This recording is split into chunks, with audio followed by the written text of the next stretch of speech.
Canada. In Canada has two official language which is French and English. Across Canada, you will hear many other unofficial language in restaurant, buses, and at school. In practices, however, the majority of Canadians speak English, which are progressively smaller numbers speaking English and French. And some other languages only French.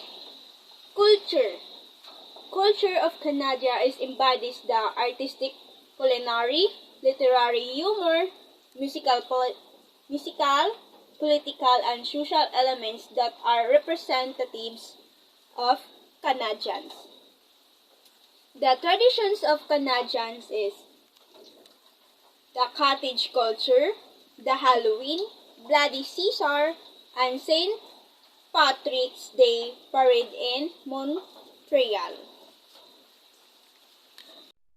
Barbados.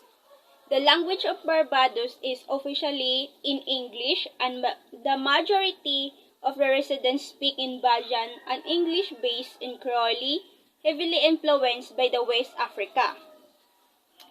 Is a blend of West African and British cultures. Presents the Barbados English is the official language of the nations, reflecting centuries of British influence, but the Bajan dialect in which is spoken is an iconic part of the Barbadian culture.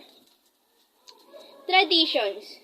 The tradition of Barbadian is a fish Friday, which fish fries are the things to do every Friday night in Barbados.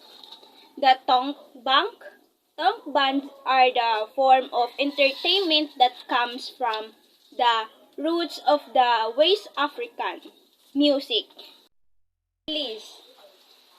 The language of Belize, they speak in English, is the official language of Belize, but most of the population also speak in Creole, Patois, and many Belizeans are multilingual. They also spoke in Yucatic, Mopan, and Kikchi by the Maya in Belize. The culture of the Belize is a mix of influence and people from the Creole, Maya, East Indian, and Gurnaga. There are examples of the various beliefs and ceremonies.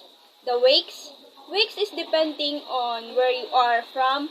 You might have an experience of a week or two, during which time family and experience of the deceased gather at the common locations, bringing food as a somber mood fills the air. Do you have many cultures or traditions in Belize? The Grafuna Dugu, Mayon Night, Souls, and Caribbean Nine Nights. The styles of Belize. There are the styles of women's attire includes the cotton blouse and the colorful skirt. Guadeloupe, a French overseas region, is an island group in the southern Caribbean Sea. Resembling a butterfly, its two largest islands are separated by Sally River, Gili Grande Terre Islands. It has a long beach and sugarcane fields on Basseterre Island. Park National de la Guadalupe encompasses Carbet Falls and the volcano La Grande South Piers. Smaller islands include Marie-Galante and La Desirade. The culture of Guadeloupe. The Guadeloupeans are known for hospitality with emphasis on food, drinks, music, and dancing. Casual conversation often are conducted in people groups.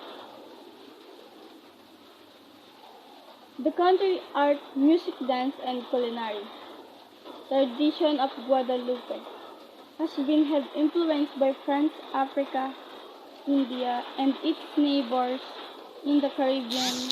The majority of the locals are Roman Catholic with a predominantly evangelical Protestant majority. People here in informal and relate, making casual clothes appropriate.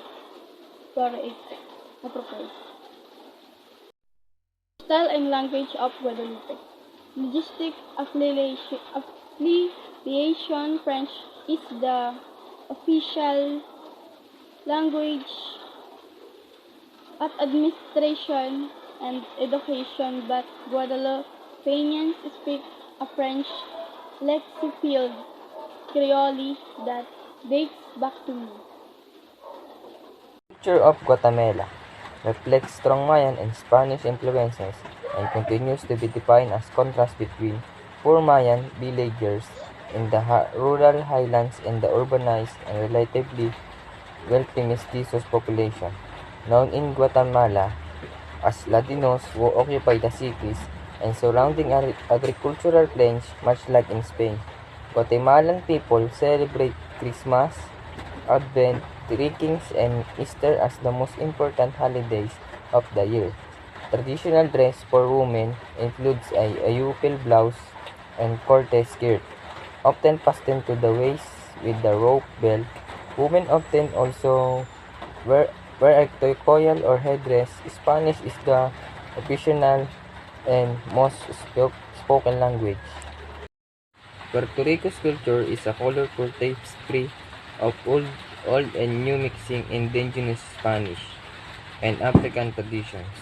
Many Puerto Ricans will attend a midnight mass known as Misa de Gallo, where they welcome Christmas as a commemoration of the birth of Jesus. Vibrant colors, bright whites, and flaring skirts all paint a picture of traditional Puerto Rican fashion. Despite the trends that unite traditional Puerto Rico clothing, there are two distinct styles, Jibaro and Bomba. Both Spanish and English are the official languages of Puerto Rico, but Spanish is without a doubt the dominant language.